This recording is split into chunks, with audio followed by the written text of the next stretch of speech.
Hello everyone, welcome back to my channel by with Veda. ನಾನು ನಿಮ್ಮ ಉತ್ತರ ಕರ್ನಾಟಕ ಹುಡುಗಿ ಇನ್ ಅಮೇರಿಕಾ.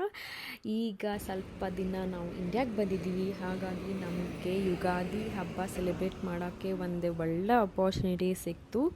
ನನಗಂತೂ ಫ್ಲವರ್ಸ್ ಅಂದರೆ ಸಿಕ್ಕಾಪಟ್ಟೆ ಇಷ್ಟ. ಅದು ದೇವ್ರ ಪೂಜೆ ಮಾಡೋಕ್ಕೆ ಇನ್ನೂ ಜಾಸ್ತಿ ಇಷ್ಟ ಆಗುತ್ತೆ, ಯಾಕಂದರೆ ಇಷ್ಟೊಂದು ವೆರೈಟಿ ಫ್ಲವರ್ಸ್ ಸಿಗುತ್ತೆ. ನಾವು ಮಲ್ಲೇಶ್ವರಂ ಬಂದಿದ್ದೀವಿ. ನಿಮ್ಗೆ ಗೊತ್ತಿರ್ಬೋದು, ಬೆಂಗಳೂರು ಆಡಿಯನ್ಸ್ ನೋಡೋಲ್ಲ ಗೊತ್ತಾಗುತ್ತೆ ನಾವು ಮಲ್ಲೇಶ್ವರಂ ಇದ್ದೀವಿ ಅಂತ. ಬಿಕಾಸ್ ಇಲ್ಲಿ ಅಷ್ಟೊಂದು ಎಸ್ಥೆಟಿಕ್ ಆಗಿ ಎಷ್ಟೊಂದು ಚೆನ್ನಾಗಿರೋ ಫ್ಲವರ್ಸ್ ಸಿಗುತ್ತೆ. It is such a mesmerizing view because we don't get such flowers in ಕ್ಯಾಲಿಫೋರ್ನಿಯಲ್ಲಿ ಈ ಥರ ಫ್ಲವರ್ಸ್ ಸಿಗೋದೇ ಇಲ್ಲ. ತುಂಬ ರೇರು. ಎಷ್ಟು ಚೆನ್ನಾಗಿ ಮಾಡಿರ್ತಾರೆ ಈ ಫ್ಲವರ್ಸ್ನ. ದೇವ್ರ ಪೂಜೆ ಮಾಡೋಕ್ಕಂತೂ ಸಿಕ್ಕಾಪಟ್ಟೆ ಖುಷಿ ಆಗುತ್ತೆ. ನಮ್ಮಮ್ಮ ಕೂಡ ಪ್ರತಿ ಅಮಾವಾಸ್ಯೆಗೆ ಅಟ್ಲೀಸ್ಟ್ 40-50 kg ಫ್ಲವರ್ಸ್ನ ಕೊರಿಯರ್ ಮಾಡ್ಕೊತಾರೆ ಪೂಜೆ ಮಾಡೋಕ್ಕೆ. ಅಷ್ಟು ನಮಗಿಷ್ಟ ಫ್ಲವರ್ಸ್ ಅಂದರೆ. ನನಗಂತೂ ಈ ಲೋಟಸ್ ಫ್ಲವರು ಆಮೇಲೆ ಜಾಸ್ಮಿನ್ ಫ್ಲವರ್ ಅಂತ ಸಿಕ್ಕಾಪಟ್ಟೆ ಇಷ್ಟ. ಸೊ ಅದಕ್ಕೆ ಇದು ಶಾಪ್ ಮಾಡೋಕ್ಕೆ ನಾನು ನಮ್ಮ ಹಸ್ಬೆಂಡ್ ಬಂದಿದ್ವಿ. ಫ್ಲವರ್ಸ್ ತೊಗೊಂಡ್ವಿ ಮತ್ತು ಫ್ರೂಟ್ಸ್ ತೊಗೊಂಡ್ವಿ. ಚಿಕ್ಕು, ಆ್ಯಪಲ್, ಗ್ರೇಪ್ಸು, ಪೊಮೊಗ್ರಾನೆಟ್ಸು ಇದೆಲ್ಲ ದೇವ್ರ ಮುಂದೆ ಇಡೋಕ್ಕೆ ವಿ ಟುಕ್ ಇಟ್.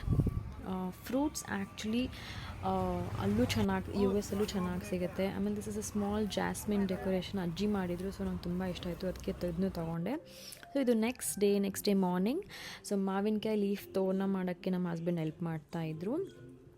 ಸೊ ಅವ್ರು ಮಾಡ್ತಾಯಿದ್ರು. ನಾನು ಈ ಕಡೆ ಚಿಕ್ಕ ಪುಟ್ಟ ಡೆಕೋರೇಷನ್ ಎಲ್ಲ ಡೈನಿಂಗ್ ಟೇಬಲ್ ಮೇಲೆ, ಆಮೇಲೆ ಈ ಥರ ರಂಗೋಲಿ ಬಿಡಿಸೋದು ಎಲ್ಲ ನಾನು ಮಾಡ್ತಾಯಿದ್ದೆ. Actually this is so new after marriage.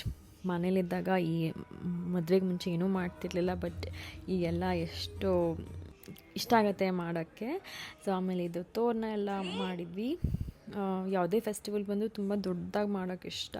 ನಮ್ಮ ಹಸ್ಬೆಂಡಿಗೂ ತುಂಬ ಇಷ್ಟ. ಸೊ ಈ ಥರ ನಾವು ಡೆಕೋರೇಷನ್ ಮಾಡಿದ್ವಿ. ಎಲ್ಲ ಹಣ್ಣು, ಫ್ಲವರ್ಸ್ ಎಲ್ಲ ಇಟ್ಟು ಪೂಜೆ ಮಾಡಿ, ಅಭಿಷೇಕ ಮಾಡಿ ಫುಲ್ ರೆಡಿ ಮಾಡಿದ್ವಿ. ಆಮೇಲೆ ಆರತಿ ಮಾಡಿ ಧೂಪ ಎಲ್ಲ ಹಾಕಿ ನೈವೇದ್ಯ ನೀಡಿದ್ವಿ. ಆಮೇಲೆ ದಿಸ್ ವಾಸ್ ಯುಗಾದಿ ನಮ್ಮ ಸೆಲೆಬ್ರೇಷನ್ ಇನ್ ಇಂಡಿಯಾ. ತುಂಬ ಖುಷಿಯಾಗುತ್ತೆ ಸೆಲೆಬ್ರೇಟ್ ಮಾಡೋಕ್ಕೆ. ಬಟ್ ದುಃಖ ಏನಂದರೆ ನಮ್ಮ ಅಮ್ಮನ ಮನೇಲಿ ಮಾಡೋಕ್ಕಾಗಲ್ಲ ಅಂತ. ಬಟ್ ಇಲ್ಲಿ ಎಷ್ಟು ಚೆನ್ನಾಗಾಗುತ್ತೆ ನಾನು ಅಷ್ಟು ಚೆನ್ನಾಗಿ ಮಾಡ್ತೀನಿ. ಇದು ನಮ್ಮ ಹಸ್ಬೆಂಡ್. ಸೊ ಹಾಗೆ ಫೋಟೋಸ್ ಮಾಡ್ತಾಯಿದ್ವಿ. ಆಮೇಲೆ ಟೆಂಪಲ್ಗೆ ಹೋಗಿ ಬಂದು ಮುಗಿಸ್ಬಿಟ್ವಿ. ಸೊ ಈ ವ್ಲಾಗಿಗೆ ಇಷ್ಟೇ. ನಿಮಗೆಲ್ಲರಿಗೂ happy Ugadi and stay happy and keep smiling. ಇವತ್ತಿನ ವ್ಲಾಗಿಗೆ ಇಷ್ಟೇ. ಮುಂದಿನ ವ್ಲಾಗಲ್ಲಿ ಸಿಗ್ತೀನಿ. See you in the next vlog. Bye, take care.